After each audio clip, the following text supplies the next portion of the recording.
and it's not working in OBS. Okay. If I remember correctly, I think it is you that goes first because Okay. I ended the chat. I ended the chapter last time, and All right, then 1 second. right Let me after minimize all these Belchi- windows and then make a note here, because these dang stream markers are still not working on Twitch. I don't know what the deal is. These ding, ding, ding, ding, ding, ding, ding, ding. So we're starting at 35 minutes, approximately. 37 minutes and I'm gonna say 38. 38. You started before me, but that's all good. Yeah. You know what I can see this evolving into? What's that? Doing a podcast.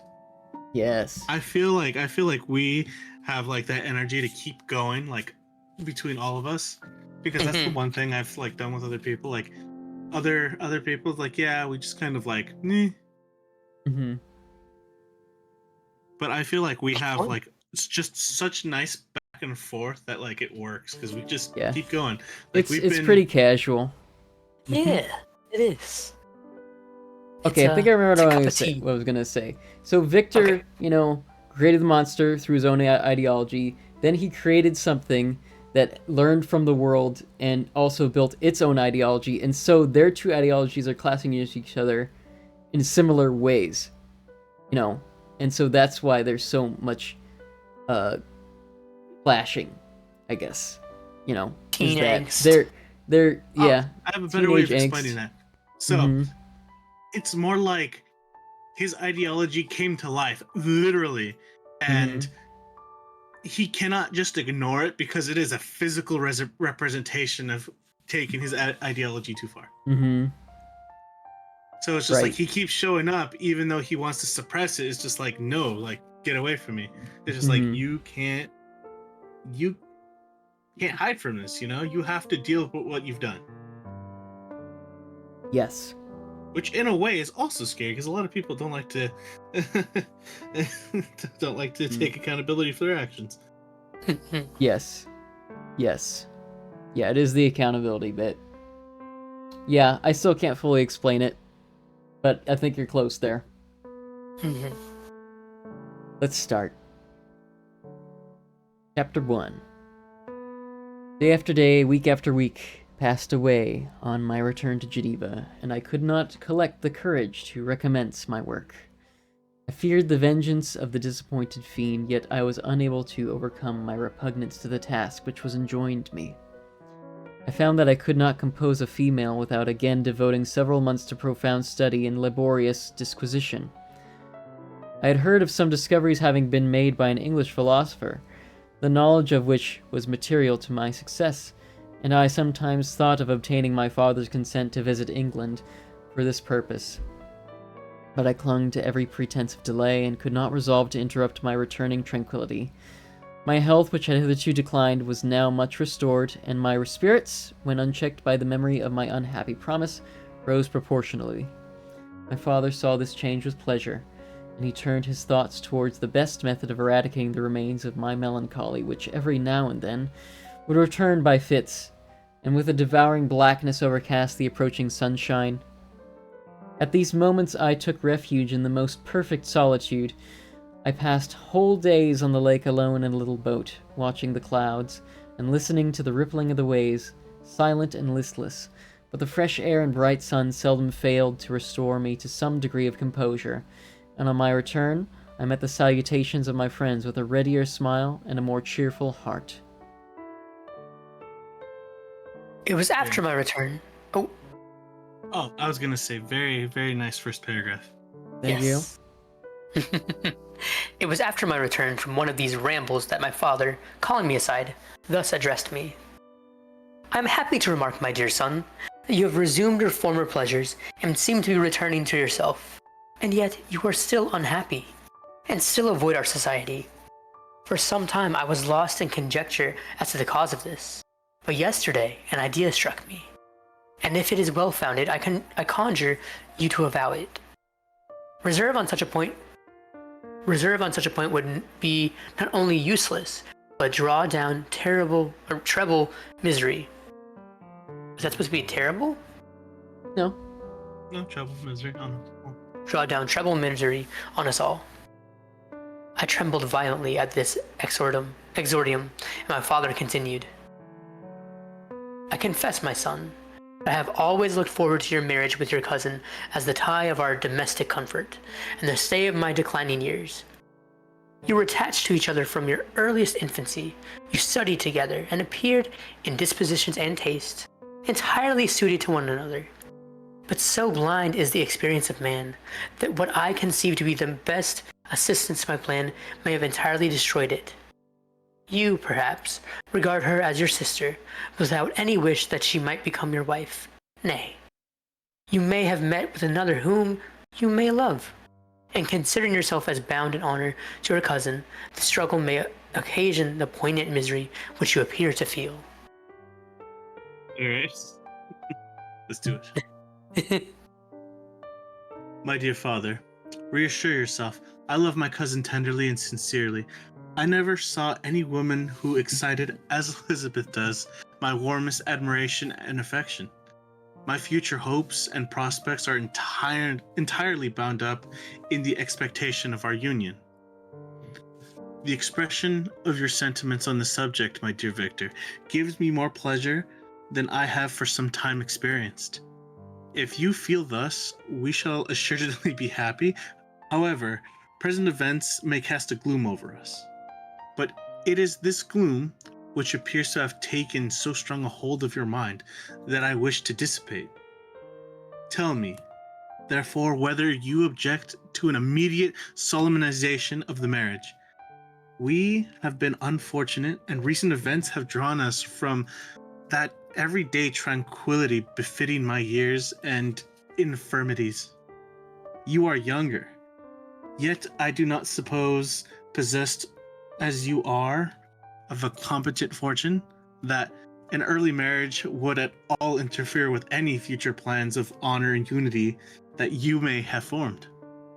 Do not suppose, however, that I wish to dictate happiness to you, or that a delay on your part would cause me any serious uneasiness. Interpret my words with candor, and answer me, I conjure you, with confidence and sincerity. I'm still thinking about earlier, about, the ideology thing. Mm-hmm. I think what I'm searching for is that they are so blinded by the ideas they have in their head of the world, right?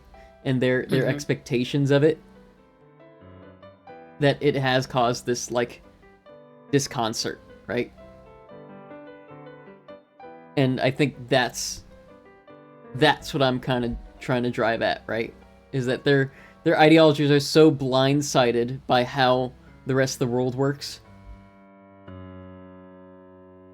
that, it just causes this... It kind of just causes them to live with blinders, right? Both the creature and Victor. Because they can't live in a world where they're working together from the start. They've grown apart in such different ways. Anyways, I digress. Let's continue. It was a good digression. Yeah. But it's that blindness, right? That's pretty much what I'm driving at.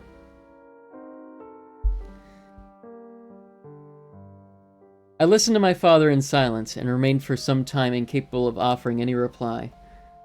I revolved rapidly in my mind a multitude of thoughts and endeavored to arrive at some conclusion. Alas, to me the idea of an immediate union with my cousin was one of horror and dismay. I was bound by a solemn promise which I had not yet fulfilled and dared not break. Or, if I did, what manifold miseries might not impend over me and my devoted family? Could I enter into a festival with this deadly weight yet hanging around my neck and bowing me to the ground? I must perform my engagement, and let the monster depart with his mate, before I allowed myself to enjoy the delight of a union, from which I expected peace. I remembered also the necessity imposed upon me of either journeying to England or entering into a long correspondence with those philosophers of that country, whose knowledge and discoveries were of indispensable use to me in my present undertaking. The latter method of attaining the desired intelligence was dilatory and unsatisfactory. Besides, any variation was agreeable to me, and I was delighted with the idea of spending a year or two in change of scene and variety of occupation, in absence from my family, during which period some event might happen which would restore me to them in peace and happiness. A promise might be fulfilled, and the monster have departed, or some accident might occur to destroy him, and put an end to my slavery forever. These feelings dictated my answer to my father. I expressed a wish to visit England, but concealing the true reasons of this request, I clothed my desires under the guise of wishing to travel and see the world before I sat down for life within the walls of my native town. I urged my entreaty with earnestness, and my father was easily induced to comply. For a more indulgent and less dictatorial parent did not exist upon earth. Our plan was soon arranged. I should travel to Strasbourg, where Clerval would join me. Some short time would be spent in the towns of Holland, and our principal stay would be in England. We should return by France, and it was agreed that the tour should occupy the space of 2 years. My father pleased himself with the reflection that my union with Elizabeth should take place immediately on my return to Geneva. These 2 years, he said, will pass swiftly, and it will be the last delay that will oppose itself to your happiness. And indeed, I earnestly desire that period to arrive, when we shall all be united, and neither hopes or fears arise to disturb our domestic calm. I am content, I replied, with your arrangement. By that time, we shall both have become wiser, and, I hope, happier, than we at present are.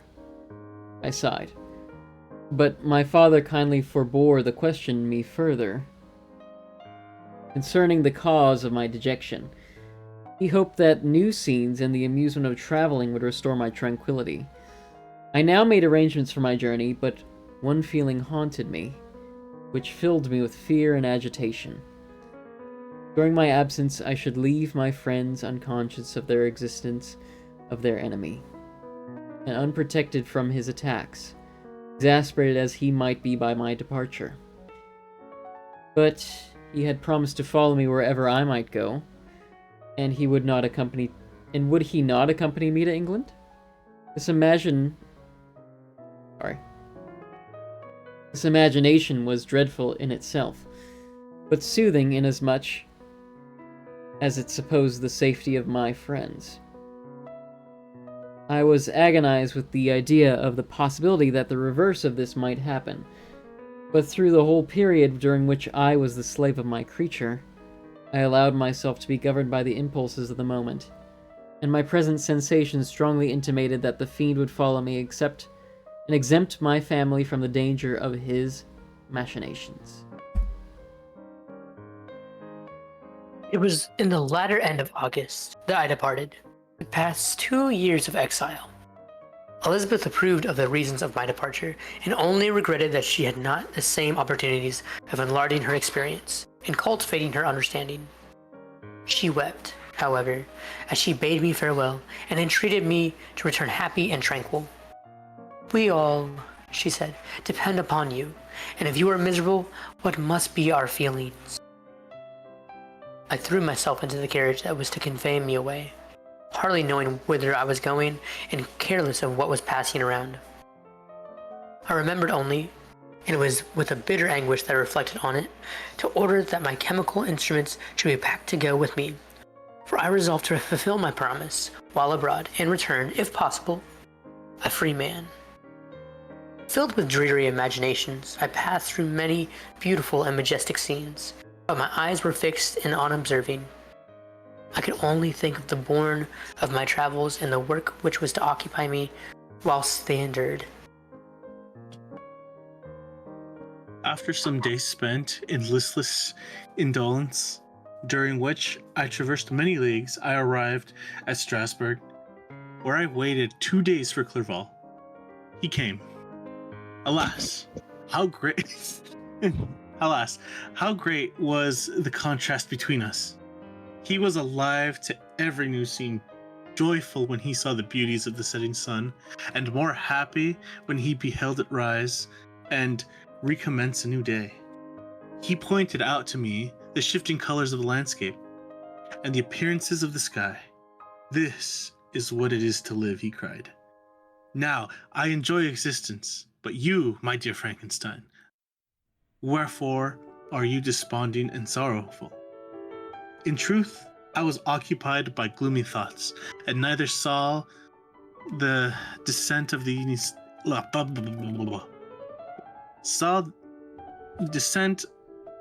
evening star, nor the golden sunrise reflected in the Rhine.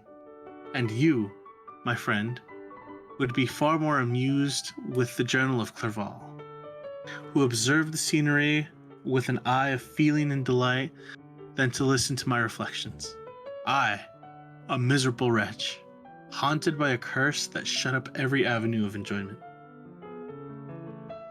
We had agreed to descend the Rhine in a boat from Strasbourg to Rotterdam, whence we might take shipping for London. During this voyage, we passed many willowy islands and saw several beautiful towns. We stayed a day at Mannheim, and on the 5th from our departure from Strasbourg, arrived at Mayence. The course of the Rhine below the Mayence becomes much more picturesque. The river descends rapidly and winds between the hills, not high, but steep and of beautiful forms. We saw many ruined castles standing on the edges of precipices, surrounded by black woods, high and inaccessible. This part of the Rhine indeed presents a singularly variegated landscape. In one spot you view rugged hills, ruined castles overlooking tremendous precipices with the dark Rhine rushing beneath, and on the sudden turn of the promontory, flourishing vineyards with green sloping banks, and a meandering river and populous towns occupy the scene. We traveled at a time of the vintage and heard the song of the laborers as we glided down the stream. Even I, depressed in mind, and my spirits continually agitated by gloomy feelings, even I was pleased. I lay at the bottom of the boat, and as I gazed on the cloudless blue sky, I seemed to drink in a tranquility to which I had long been a stranger. And if these were my sensations, who can describe those of Henry? He felt as if he had been transported to fairyland and enjoyed a happiness seldom tasted by man. I have seen, he said, the most beautiful scenes of my own country. I have visited the lakes of Lucerne and Uri, where the snowy mountains descend almost perpendicularly to the water, casting black and impenetrable shades, which would cause a gloomy and mournful appearance, were it not for the most verdant islands that relieve the eye by their gay appearance. I have seen this lake agitated by a tempest, when the wind tore up whirlwinds of water and gave you an idea of what the waterspout must be on the great ocean, and the waves dashed with fury the base of the mountain. Let me read that again. Dashed with fury the base of the mountain, where the priest and his mistress were overwhelmed by an avalanche, and where their dying voices are still laid to be heard amid the pause of the nightly wind. I have seen the mountains of Lavallee. I've seen the mountains of Lavallee and the Pays de Vol. But this country, Victor, pleases me more than all those wonders. The mountains of Switzerland are more majestic and strange, but there's a charm in the banks of this divine river that I never before saw equaled. Look at that castle, which overhangs your precipice, and that also on the island, almost concealed amongst the foliage of the lovely trees. And now that group of laborers coming from among their vines, and that village half hid in the recess of the mountain. Oh, surely the spirit that inhabits and guards this place has a soul more in harmony with man than those who pile the glacier or retire in the inaccessible peaks of the mountains of our own country. I gotta say, long paragraph. Yeah. Yeah, good job. Good job, Elshie. Thanks. I have to say, so when really thinking about it, I was like, she used the word perpendicularly,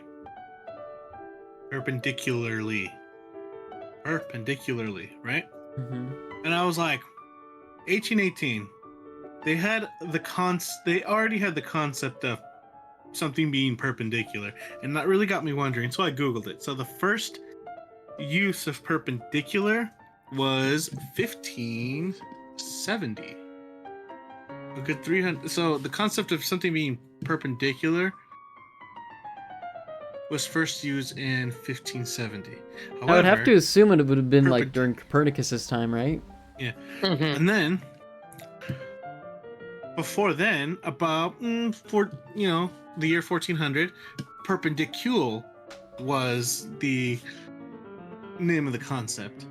So roughly the concept of perpendicularity is from now about 600 years old. Yeah. That's crazy. That's how we know right angles exist. Bam, right angles. Yeah. Perfectly vertical. I mean, yeah, I agree with Satil. It seems like it would have to come from some form of travel and cartography to some extent, or is that astronomy with Copernicus? Copernicus was astronomy, but that has to do with, navigation. Yeah. At least at first. Yay, like math. astrolabes and stuff like that. Mm-hmm. There was an old Twitter post that I liked of that. It was just like, Copernicus is like, hey, what if the Earth revolved around the sun? In which the Catholic Church responded, what if we set you on fire? Oh, the Catholic Church. Yes. And then the ash would revolve around me. All right. Continuing. Clerval, my beloved friend. Even now it delights me to record your words and to dwell on the praise of which you were so eminently deserving. He was a being formed in the very poetry of nature. His wild and enthusiastic imagination was chastened. Is it chastened? Yeah. That word, by the sensibility of his heart. His soul overflowed with ardent affections, and his friendship was that of devoted and wondrous nature that the worldly minded teach. Let me start again. And his friendship was of that devoted and wondrous nature that the worldly minded teach us to look for only in the imagination. That was grammatically weird, but whatever. But even human sympathies were not sufficient to satisfy his eager mind. The scenery of external nature, which others regard only with admiration, he loved with ardor.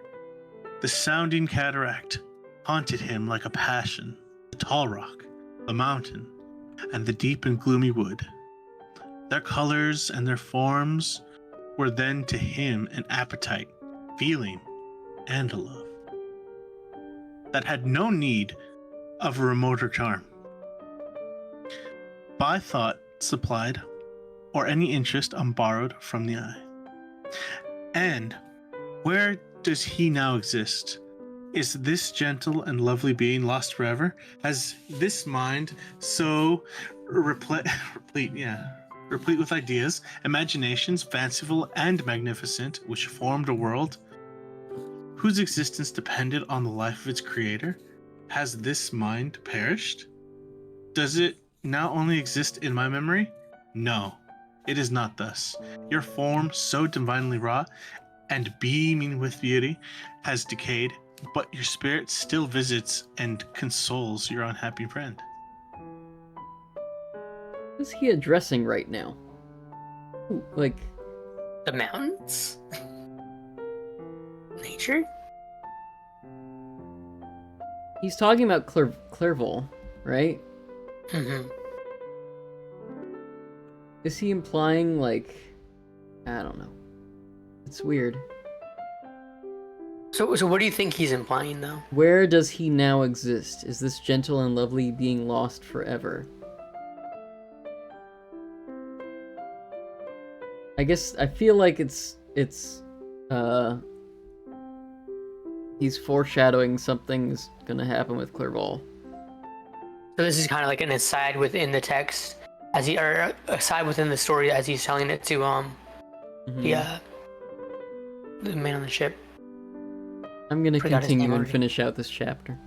Yeah. Pardon this gush of sorrow. These ineffectual words are but a slight tribute to the unexampled worth of Henry, but they soothe my heart, overflowing with the anguish which his remembrance creates. I will proceed with my tale.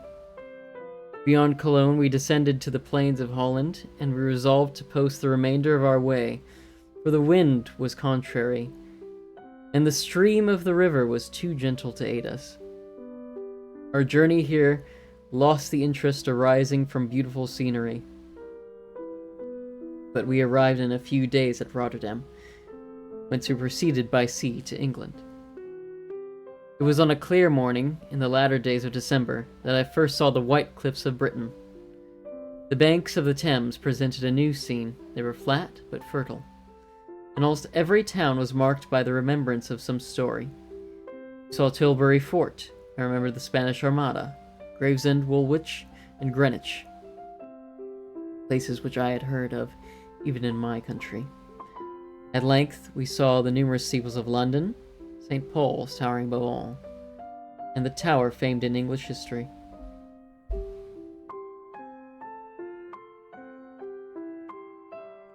Chapter 2. Hooray! Yeah. Did you want to talk about that quote, or did you want to continue? No, I just think it's fascinating that in the middle of the passage where we go through Clerval's descriptions, right? Mm-hmm. That it just seems like, I mean, we have to remember the context with which Victor is speaking the story, right? To Walton, right? Yeah. At the very, very beginning. I find it interesting it's not... Mm-hmm. I find it interesting it's not set up, like, within parentheses as an aside to what was going on. I think it's just because it's framed within it's framed within a frame, right? Mm-hmm. It's framed within just him saying these words to the ship's captain, and just now we're being kind of reminded of that. I think actually, hold on. I just reread this, right? This one. I think he's telling, what's his name? Waltman. What was his name? It was either Waldman or Walton. I think there's Waldman. Yeah, R. Waldman was the ship's captain. Anyways, we know who we're talking about. Yes. Walton. Robert Walton. Okay. Yeah, okay. So, I think he's telling Walton that Clerval's dead. Right. That's what I'm thinking. Yeah. Something happened to Clerval. Right. We don't know what's gonna happen, but that's the foreshadowing of it. It is that last line. No, it is not thus. Your form is so divinely wrought and beaming with beauty has decayed. Meaning, I think he's dead. But your his spirit still visits. You know, in his mind to console his unhappy friend, which is himself. Yeah. Mm-hmm. Yeah, I'm just... It's just an interesting way to foreshadow it, like, we transition from him recounting the journey, and then, like, right in the middle of it... Yeah. Following up with the part in this gush of sorrow. You know, I wonder in this next chapter if Clerval's gonna help him construct the second body. Yeah, I'm interested. It really is an interesting way of hinting at that.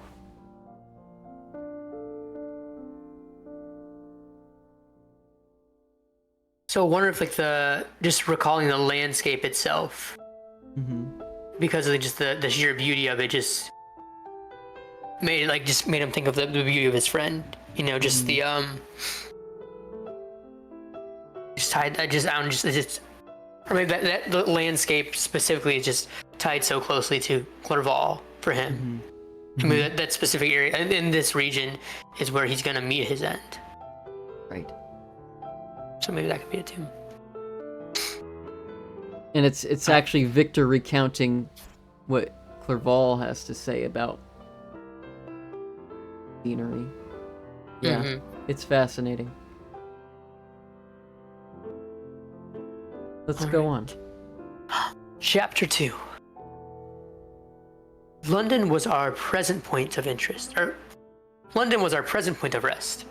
We determined to remain several months in this wonderful and celebrated city. Clerval desired the intercourse of the men of genius and talent who flourished at this time.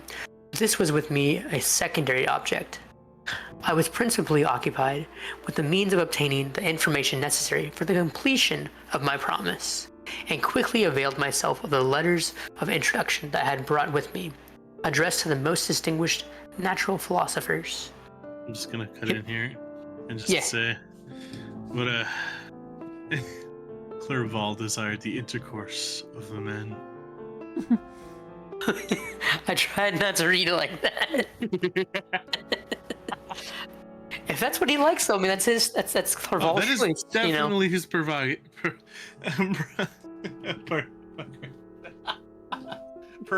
There you go.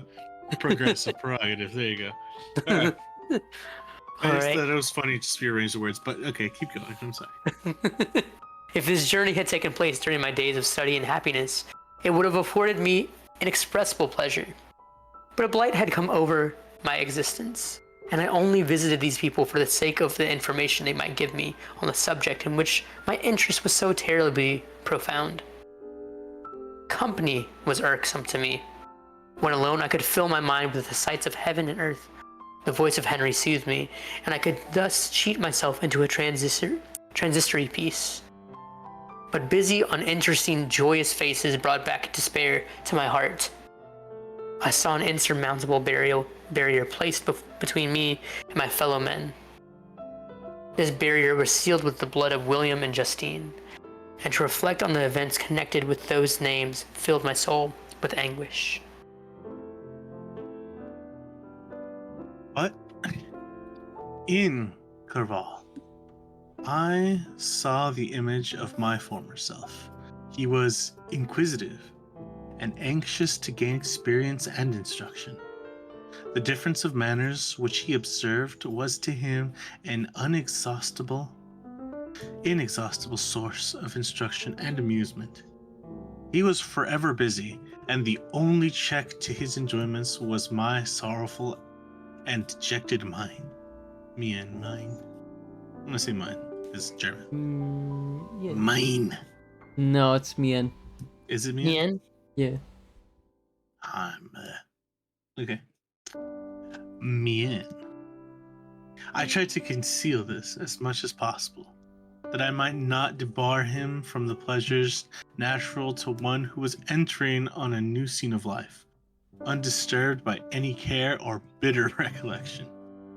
I often refused to accompany him, alleging another engagement, that I might remain alone. I now also began to collect the materials necessary for my new creation, and this was to me like the torture of single drops of water continuously falling on the head. Every thought that was devoted to it was an extreme anguish, and every word that I spoke in allusion to it caused my lips to quiver and my heart to palpitate. After passing some months in London, we received a letter from a person in Scotland who had formerly been our visitor at Geneva. He mentioned the beauties of his native country and asked us if those were not sufficient allurements to induce us to prolong our journey as far north as Perth, where he resided. Clerval eagerly desired to accept this invitation, and I, although I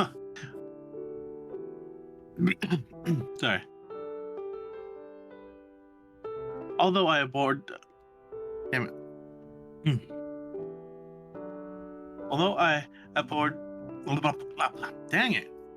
What? What? My throat's all dry. Like, I never tried to say that word. Drink water. You got some water? I need to go get some water. Aborted society. Wished to view again mountains and streams and all the wondrous works with which nature adorns her chosen dwelling places. There, I will go get water. You guys can Go get continue. I water. will be right back. Good. Okay. Water. Okay.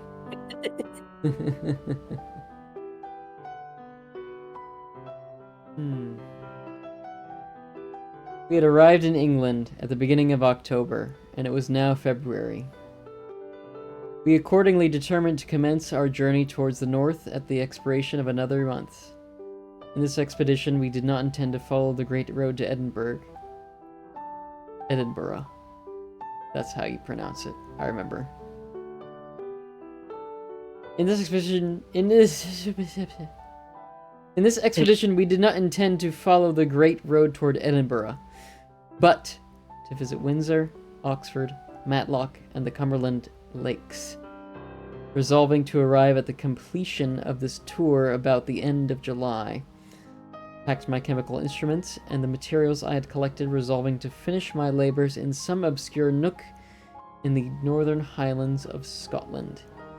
We quitted London on the 27th of March and remained a few days at Windsor, rambling in its beautiful forest. This was a new scene to us mountaineers. The majestic oaks, the quantity of game, and the herds of stately deer were all novelties to us. From thence, we proceeded to Oxford.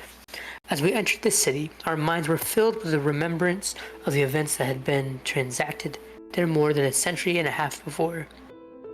It was here that Charles I had collected his forces. The city had remained faithful to him after the whole nation had forsaken his cause to join the standard of Parliament and liberty. The memory of that unfortunate king and his companions, the amiable Falkland, and insolent Gower, his queen, and son, gave a peculiar interest to every part of the city, which they might be supposed to have inhabited. The spirit of elder days found a dwelling here, and we delighted to trace its footsteps. If these feelings had not found an imaginary gratification, the appearance of the city had yet in itself sufficient beauty to obtain our admiration. The colleges are ancient and picturesque. The colleges are ancient and picturesque. The streets are almost magnificent, and the lovely Isis which flows beside it through meadows of exquisite verdure, is spread forth in a placid expanse of waters, which reflects its majestic assemblage of towers and spires and domes, embosomed among aged trees. He's back. You're I welcome am back. With a hiccup and a burp. Yes. Hiccup burp. That means that I have obtained water. Yes. Hydration. I enjoyed this scene, and yet my enjoyment was embittered both by the memory of the past and the anticipation of the future. I was formed for peaceful happiness. During my youthful days, discontent never visited my mind, and if I was ever overcome by ennui, by the sight of what is beautiful in nature, or the study of what is excellent and sublime in the productions of man, could always interest my heart and communicate elasticity to my spirit. But I am a blasted tree. The bolt has entered my soul, and I felt then that I should survive to exhibit what I shall soon cease to be, a miserable spectacle of wrecked humanity, pitiable to others and abhorrent to myself. What is a We man? passed- Yeah, A I miserable like pile of that. secrets. I like that callback to one of the first chapters in Volume 1, where he witnessed during a storm the lightning just completely blast a tree into smithereens, and now he's comparing himself to that tree. That I is like good. it. All right. I'm going to read this next paragraph. Okay. We passed a considerable period at Oxford, rambling among its environs and endeavoring to identify every spot which might relate to the most animating epoch of English history. Our little voyages of discovery were often prolonged by the successive objects that presented themselves. We visited the tomb of the illustrious Hampden and the field on which that patriot fell. For a moment, my soul was elevated from its debasing and miserable fields to contemplate the divine ideas of liberty and self-sacrifice, of which these sites were the monuments and the remembrancers. There's an R at the end of that. Remembrancers. For an instant, I dared to shake off my chain and look around me with a free and lofty spirit. But the iron had eaten into my flesh, and I sank again, trembling and hopeless, into my miserable self. The music lined itself a little too much. Yes, it does. I'm enjoying this music. Yes, nice, very nice pick. Yeah. We left Oxford with regret and proceeded to Matlock, which was our next place of rest. The country in the neighborhood of this village resembled, to a greater degree, the cedar of Switzerland. But everything is on a lower scale, and the green hills want the crown of distant white Alps, which always attend on the piney mountains of my native country. We visited the Wonders Cave and the little cabinets of natural history, where the curiosities are disposed in the same manner as in the collections at the Cervix and Chamonix. Chamonix.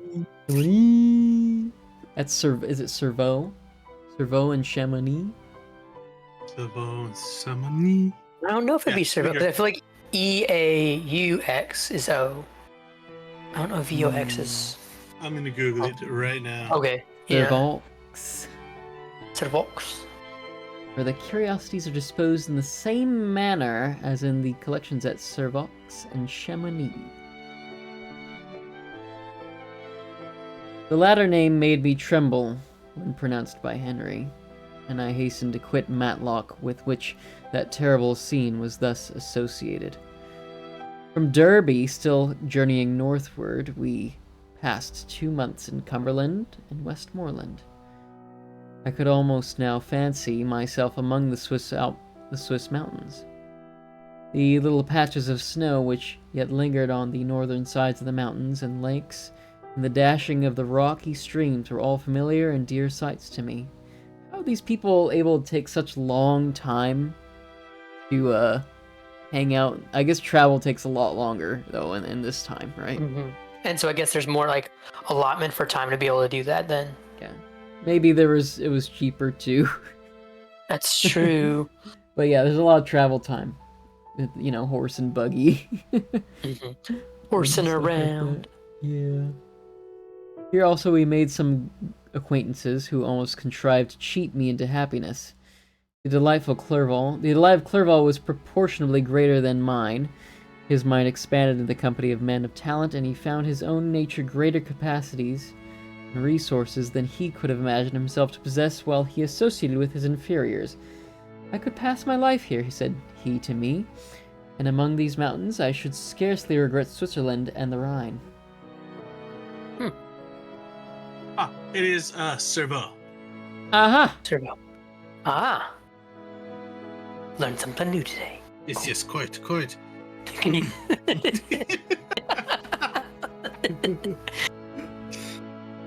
Let's see.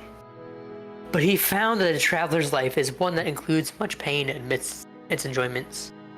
His feelings are forever on the stretch, and when he begins to sink into repose, he finds himself obliged to quit that on which he rests in pleasure for something new, which again engages his attention, which also he forsakes for other novelties.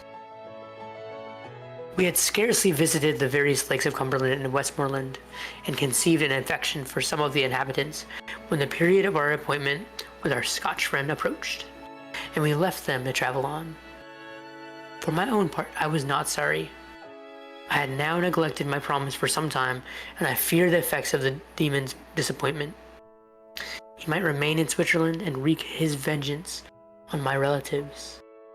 This idea pursued me and tormented me at every moment from which I might otherwise have snatched repose and peace.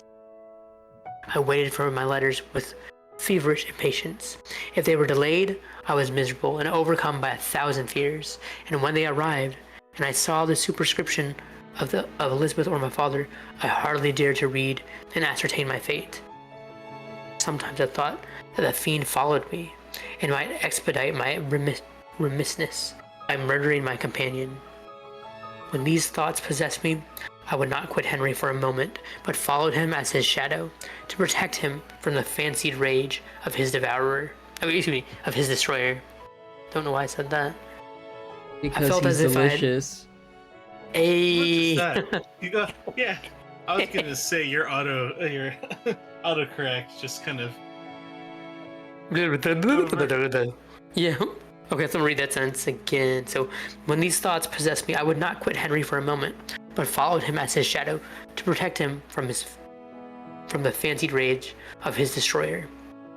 I felt as if I had committed some great crime, the consciousness of which haunted me.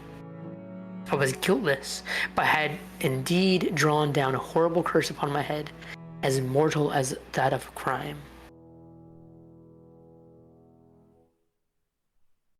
I visited Edinburgh with languid eyes and mind, and yet that city might have interested the most unfortunate being.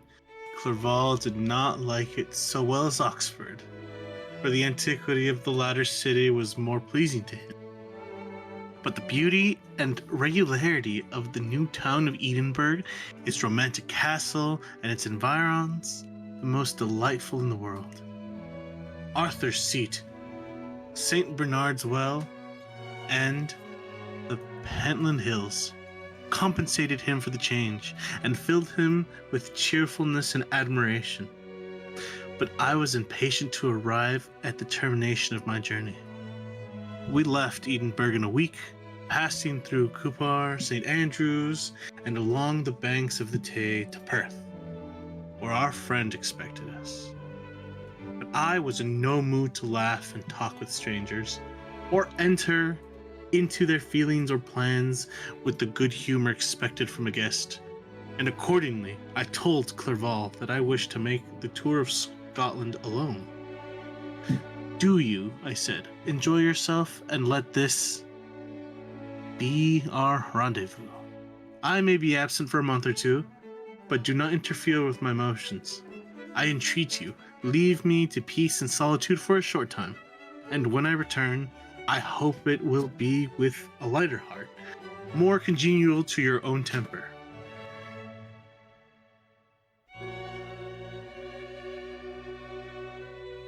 Henry wished to dissuade me, but seeing me bent on this plan, ceased to remonstrate. He entreated me to write often. I'd rather be with you, he said, in your solitary rambles than with these Scotch people, whom I do not know. Hasten them, my dear friend, to return, that I may again feel myself somewhat at home, which I cannot do in your absence. Having parted from my friend, I determined to visit some remote spot of Scotland and finish my work in solitude. I did not doubt that the monster followed me and would discover himself to me when I should have finished, that he might receive his companion. With this resolution... Woo! Voice crack. With this resolution, I traversed the northern highlands and fixed on one of the remotest of the Orkneys as the scene labors. It was a place fitted for such a work, hardly more than a rock, whose high sides were continually beaten up by the waves. The soil was barren, scarcely affording pasture for a few miserable cows, and oatmeal for its inhabitants, which consisted of 5 persons whose gaunt and scraggy limbs gave tokens of their miserable fare. Vegetables and bread, when they indulged in such luxuries, even fresh water was to be procured from the mainland, which was about 5 miles distant. On the whole island there were but 3 miserable huts, and one of these was vacant when I arrived. This I hired. It contained but 2 rooms, and these exhibited all the squalidness of the most miserable penury. The thatch had fallen in, the walls were unplastered, and the door was off its hinges. I ordered it to be repaired, bought some furniture, and took possession. An incident which would doubtless have occasioned some surprise, had not all the senses of the cottagers been benumbed by want and squalid poverty. As it was, I lived ungazed at and unmolested, hardly thanked by the pittance of food and clothes which I gave. So much does suffering blunt even the coarsest sensations of men.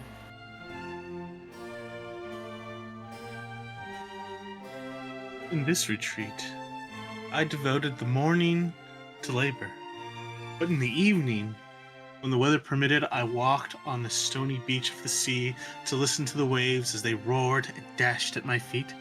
It was a monotonous yet ever-changing scene. I thought of Switzerland. It was far different from this desolate and appalling landscape. Its hills were covered with vines, and its cottages were scattered thickly in the plains. Its fair lakes reflected a blue and gentle sky, and when troubled by the winds, their tumult is but as the play of a lively infant, when compared to the roarings of the giant ocean. In this manner, I distributed my occupations when I first arrived, but as I proceeded in my labor, it became every day more horrible and irksome to me. Sometimes I could not prevail on myself to enter my lavatory for several days, and at other times I toiled day and night in order to complete my work. It was indeed a filthy process in which I was engaged. During my first experiment, a kind of enthusiastic frenzy had blinded me to the horror of my employment. My mind was intently fixed on the sequel of my labor, and my eyes were shut to the horror of my proceedings.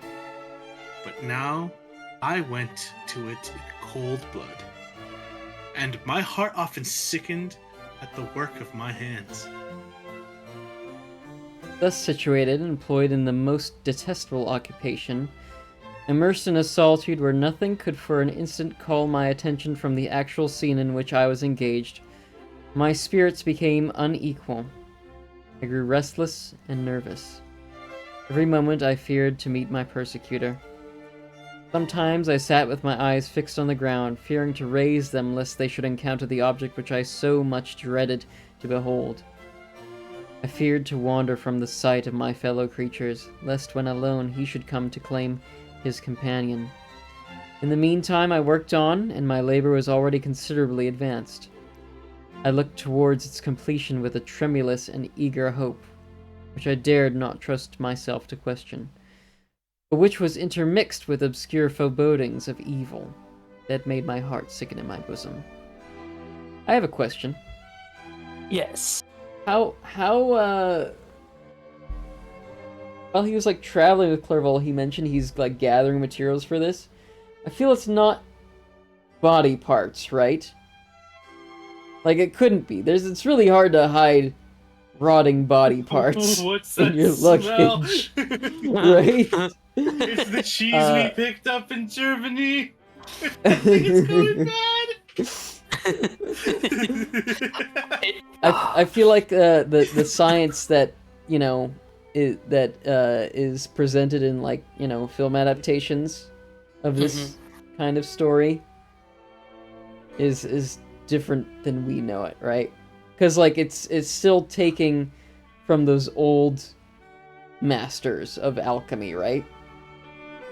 So I really wonder what this obscured process is, and I bet there's theories out there, you know, thinking about what kind of process Victor Frankenstein is actually using to reanimate, or not necessarily reanimate, but to create, right?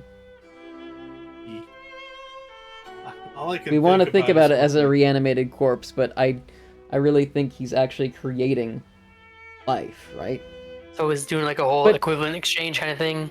At the same time, earlier in the book, I think he does mention going to charnel houses, right?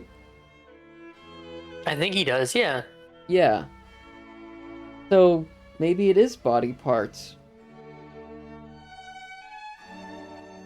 All I think about is that if Victor did use the cover, that it was cheese and it was really stinky. All I think about is Clerval writing in his journal. I learned something today about my friend Victor Frankenstein. He enjoys very stinky cheese. Wait, you know what kind of cheese it is? Don't hate me for this. It's a Munster. That was good. That was really good. That's the reason why I keep going back to Little Caesar's Pizza. Like, their Munster with mozzarella is just like, I can't escape. It has a chokehold on my appetite. I had a craving today because I keep seeing those commercials for the Domino's cheesy bread. Mm-hmm. So I went out and I bought cheesy bread for us today for lunch. Very nice. I got the stuffed cheese and stuffed pepperoni. Listen. So, Little Caesars has this new thing. So they started selling stuffed crust. Alright? Mm-hmm. And the thing with that is it's called stuffed crazy crust. So it's like the seasoning they have on their crazy bread, but on stuffed crust. Mm-hmm. Ooh. And it is like the best thing I have ever tasted. Ever. Like, that right there is cholesterol. Like the physical embodiment of cholesterol. It is so good. Does Little Caesars belong in, like, you know, the Michelin star ratings? Excuse me. Of, like, if restaurants? It didn't before. You know, Yeah. I have a bone to pick with that. Because they are the same. It's the same company. Yeah. The Michelin you see that is the tire brand is the same I know. company. Yeah, I know. It's the same company that like rates restaurants, and I think that's wild. Wait, you're fucking kidding, right? I'm not kidding you. That's dumb as shit. I know. It's funny. I said that. There was a conversation in my critical thinking class. Like, he was telling Michelin stars, and I raised my hand. I was like, they were talking about, like, it was a whole, like, Aristotle, how should we live type place, and we got to the point of, like, Michelin stars, and, like, oh, would you rather eat at, like, a Michelin star restaurant, or, you know, just, like, a burger from McDonald's? And I was just like, I raised my hand. I was just like, listen, I was like, I don't think I'm going to be taking dining advice from a place that makes tires. And he's just like, no, that's two different things. I'm like, I assure you it's not. And he Googled it then and there for everyone to see it. And it's just like, he looks at me, he's just like, what? I was like, exactly. I was like, Have you guys seen The Office? Yeah. Okay, so it just reminds you of Laverne's Pies, Tires Fixed Also. That's funny. I don't think I saw that episode. But that's funny. That's a good one. It's a There's good a shop that's like tires but also pies. Yeah, so they they like somehow like Jim like gets the whole office like to go out of the building for a day, and so they rent a bus in the process. Yeah. And so they want to go to like this pie shop that's like on the way to like something. Pie stand. Laverne's Pie Stand. Yeah, but it's Laverne's Pies Tires Fixed Also. It's Michelin star rated. Yeah. Probably not, but just that's what it reminds you of. Wow. Little Caesars. The best. Not sponsored, but yeah. Should heavily consider sponsoring. Not with this copywritten music.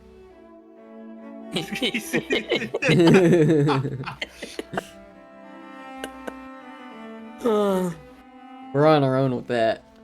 I'm dedicated to not making money off of these streams because I just want to have the music. That's smart. Is this copywritten music? I thought classical music was its own, like, public domain. The recordings are not. But the music itself, you know. Yeah. Anywho. Chapter 3. Alright, we continuing? Oh, are we? Yeah, I don't know. Do you wanna stop for now? No, what was I gonna say? I was thinking we'd do one more chapter. Oh yeah, we can definitely do that. This one seems like a longer chapter, but I'm completely okay with it, you know, being Friday at all. I just didn't know if anyone else had things going on. I think I'm good to go. Yeah, we just end after this chapter. I'm good to go. Alright, do you mind if we take a break? Maybe 5-10 minutes? 5-10 minute break is in order now. Alright, do it! I will be back! Whoa.